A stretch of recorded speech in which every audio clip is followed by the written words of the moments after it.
सुबह से ही अनिल जी ने पूरे घर को सिर पर उठा रखा था।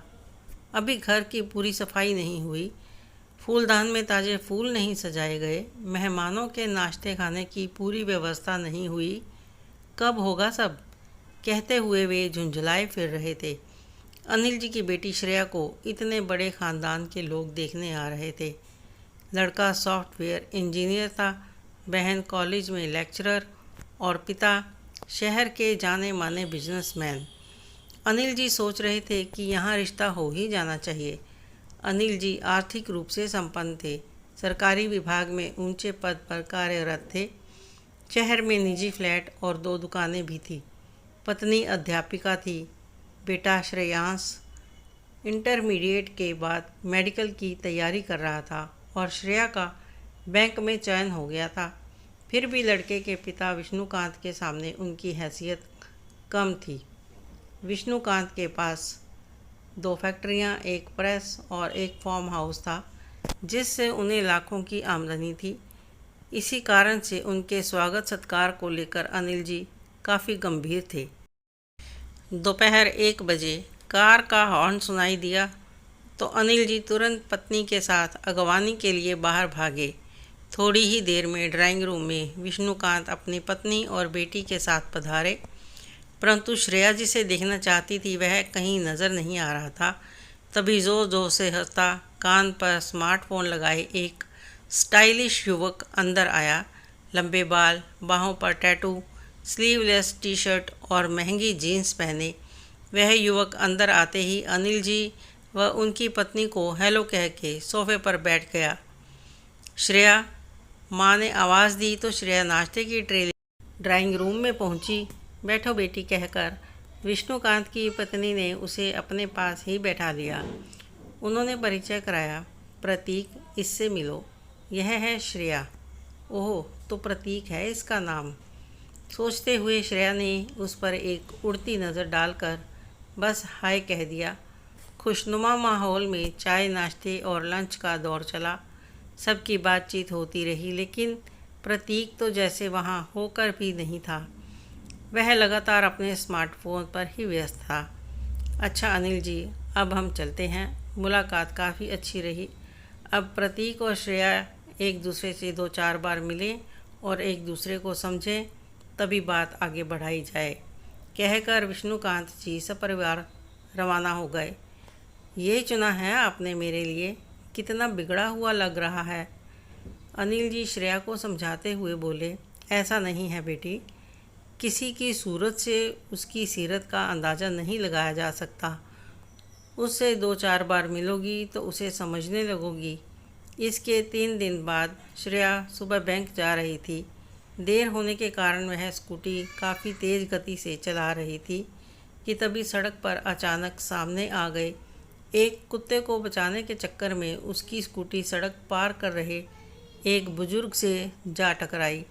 स्कूटी एक और लुढ़क गई और श्रेया उछलकर दूसरी ओर सड़क पर गिरी। श्रेया को ज़्यादा चोट नहीं लगी, पर बुजुर्ग को काफ़ी चोट आई। उनका सिर फट गया था और वे बेहोश पड़े थे। श्रेया का तो दिमाग ही काम नहीं कर रहा था कि क्या करे।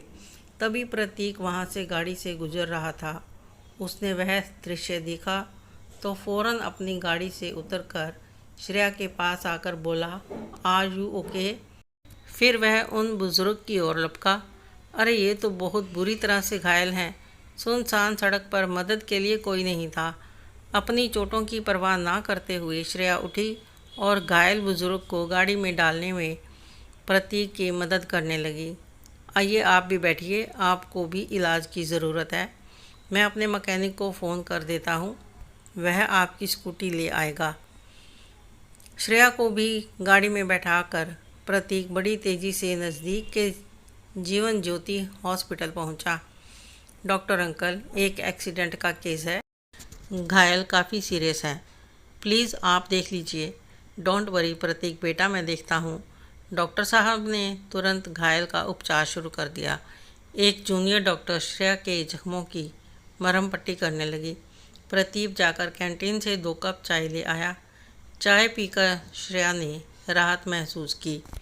हेलो पापा, मेरा एक छोटा सा एक्सीडेंट हो गया है, पर आप चिंता ना करें, मुझे ज़्यादा चोट नहीं लगी, पर एक बुज़ुर्ग को काफ़ी चोटें आई हैं।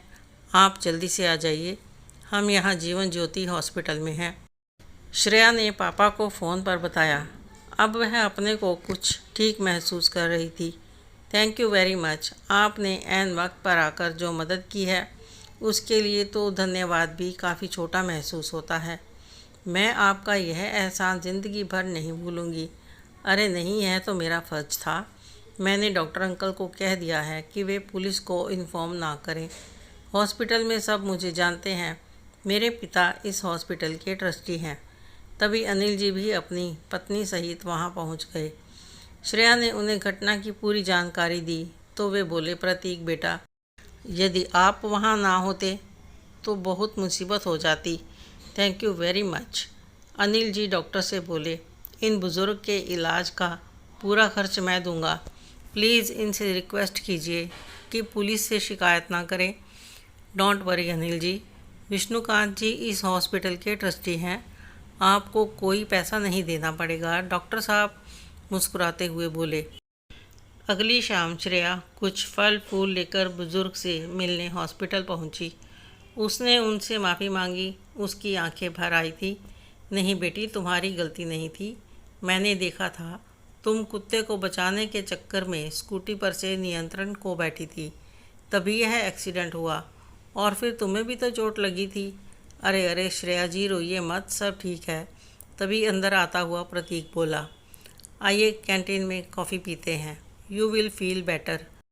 दोनों कैंटीन में जा बैठे। कॉफ़ी पीने और थोड़ी देर बातचीत करने के बाद श्रेया घर वापस आ गई। फिर तो मुलाकातों का सिलसिला चल पड़ा। एक दिन जब श्रेया और प्रतीक रेस्टोरेंट में बैठे थे कि तभी प्रतीक का एक दोस्त भी वहां आ गया। वे दोनों किसी इंस्टीट्यूट के बारे में बात करने लगे। श्रेया के पूछने पर प्रतीक ने बताया कि वह और उसके 3 दोस्त हर रविवार को एक कोचिंग इंस्टीट्यूट में मुफ्त पढ़ाते हैं, जहां होनहार गरीब छात्रों को इंजीनियरिंग की तैयारी कराई जाती है। यही नहीं, वे लोग उन छात्रों की आर्थिक सहायता भी करते हैं। श्रेया यह सुनकर अवाक रह गई। उस दिन घर पहुंचकर प्रतीक के बारे में ही सोचती रही। सुबह काफ़ी शोरगुल सुनकर उसकी आंख खुली तो बाहर का नज़ारा देखकर उसकी जान ही निकल गई। उसने देखा कि पापा को खून की उल्टी हो रही है और मम्मी रो रही है। श्रेयांश किसी तरह पापा को संभाल रहा था। किसी तरह तीनों मिलकर अनिल जी को अस्पताल ले गए। जीवन ज्योति हॉस्पिटल के सीनियर डॉक्टर उन्हें देखते ही पहचान गए। तुरंत उनका उपचार शुरू हो गया। श्रेया को तो कुछ समझ नहीं आ रहा था कि पापा को अचानक क्या हो गया है। उसने प्रतीक को भी फ़ोन कर दिया था। आधे घंटे में डॉक्टरों ने अनिल जी का ब्लड सैंपल लेकर जांच के लिए भेज दिया था और शाम तक रिपोर्ट भी आ गई। रिपोर्ट देखकर डॉक्टर का चेहरा उतर गया। प्रतीक को कुछ शक हुआ तो वह वार्ड में अलग ले जाकर डॉक्टर साहब से रिपोर्ट के बारे में पूछने लगा। डॉक्टर साहब ने अनिल जी की ओर देखा और उन्हें सोता समझकर धीरे से बोले, अनिल जी को ब्लड कैंसर है, वह भी लास्ट स्टेज पर। अब कोई इलाज काम नहीं कर सकता। प्रतीक को बड़ा धक्का लगा। उसने पूछा, फिर भी अंकल, क्या चांसेस हैं? कितना समय है अंकल के पास? बस महीना या 15 दिन, वे बोले। तभी आहट सुनकर दोनों ने पलट कर देखा। अनिल जी फटी आंखों से उनकी ओर देख रहे थे। दोनों समझ गए कि उन्होंने सब कुछ सुन लिया है। अनिल जी की आंखों से आंसू बह निकले। ओह, यह क्या हो गया? अभी तो मेरे बच्चे ठीक से बड़े भी नहीं हुए। अभी तो मैं श्रेया को डोली में बैठाने का सपना देख रहा था। अब क्या होगा? तभी विष्णुकांत जी पत्नी समेत वहां आ पहुंचे। अनिल जी, आप पहले ठीक हो जाइए, शादी वादी की बात बाद में देखेंगे। वे बोले, मेरे पास ज़्यादा समय नहीं है, मैंने सब सुन लिया है। प्रतीक और श्रेया एक दूसरे को पसंद करते हैं। उनकी शादी जल्दी हो जाए तो मैं चैन से मर सकूंगा। कैसी बातें करते हैं आप? शादी की तैयारियों के लिए समय चाहिए। आखिर हमारी कोई इज्जत है समाज में। विष्णुकांत जी रुखाई से बोले, नहीं पापा, मुझे धूमधाम वाली शादी नहीं चाहिए। इतने ख़राब हालात में इज्जत की चिंता कौन करे। अंकल आप चिंता ना करें, यह शादी आज ही और यहीं अस्पताल में होगी। श्रेया का हाथ पकड़कर अंदर आता प्रतीक तेज स्वर में बोला। श्रेया हैरानी से प्रतीक का मुंह देख रही थी कि तभी वार्ड बॉय के मोबाइल पर रिंगटोन बज उठी। दिल को देखो चेहरा ना देखो, दिल सच्चा और चेहरा झूठा। श्रेया के होठों पर फीकी मुस्कान दौड़ गई। पापा सच ही कह रहे थे कि किसी की सूरत से उसकी सीरत का अंदाज़ा नहीं लगाया जा सकता। दिखने में मॉडर्न प्रतीक कितना संवेदनशील इंसान है। प्रतीक के तेवर देखकर विष्णुकांत जी भी नरम पड़ गए। पूरे अस्पताल को फूलों से सजाया गया। वार्ड में ही प्रतीक और श्रेया की शादी हुई।